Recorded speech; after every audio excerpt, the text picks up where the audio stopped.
Now, worldwide, there are thousands, tens of thousands of people writing software for computers. But what about software for the human mind? We've done virtually nothing about it for 2,400 years. Why? Because that software was so very good. That software was designed by the Greek Gang of Three. The first of the Gang of Three was Socrates. Socrates was trained as a sophist. These were people who were trained to be skillful with words, and if you paid them enough, they would reach any conclusion you liked, just like lawyers today. Socrates was very interested in argument. He had a reputation for asking questions. In fact, he didn't ask questions. He asked leading questions, quite different. He'd say to someone, would you choose your best athlete by chance? And the listener would say, of course not. Would you choose the best navigator of your ship by chance? Of course not. So he said, why then do we choose in politics our politicians by chance in the last round of the election of the Council of 500?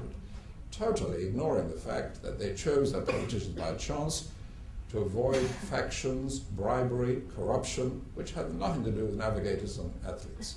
And that was fairly typical of his thinking, but he meant well. Then there was Plato. Plato was strongly influenced by Pythagoras, and he felt that just as there were ultimate truths in mathematics, there should be ultimate truths everywhere. Plato did not believe in democracy at all. He thought it a very silly system, particularly since the Athenian government was heavily taxing his family, which was one of the rich landowning families in Athens. Plato's design for a modern state was a book he wrote called The Republic, and in it there's no voting, there's scientific breeding of rulers, and so on and so on. In fact, it became the official doctrine of the Nazi Party in Germany, but it meant well. Then there was Aristotle. Aristotle was a pupil of Plato and the tutor of Alexander the Great, and he introduced inclusion-exclusion logic.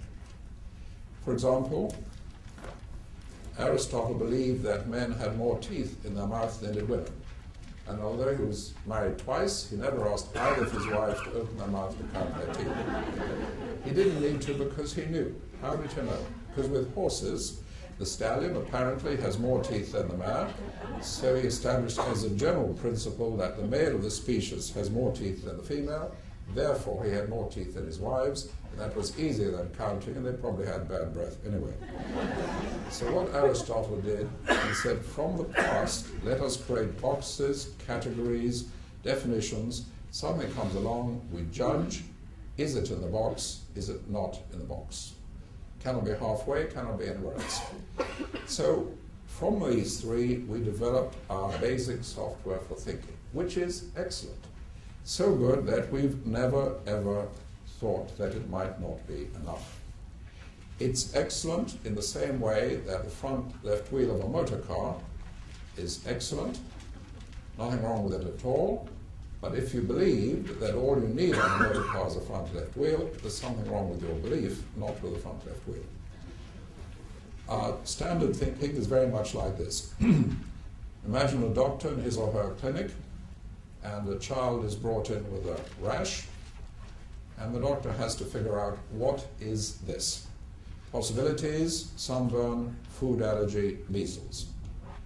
The doctor then makes a judgment based on the signs, the symptoms, history, possibly some tests, and once the doctor has judged this is a standard situation, measles, the doctor knows the probable course of the illness, the possible complications, and the treatment. And that is the model for 100% of our education, 90% of our behavior. In other words, identify a standard situation, and then you know the standard answer. To identify it, to be sure, you may need to analyze the situation and so on. Standard situation is standard answer. And as I say, that is excellent, but it's not enough. Not enough.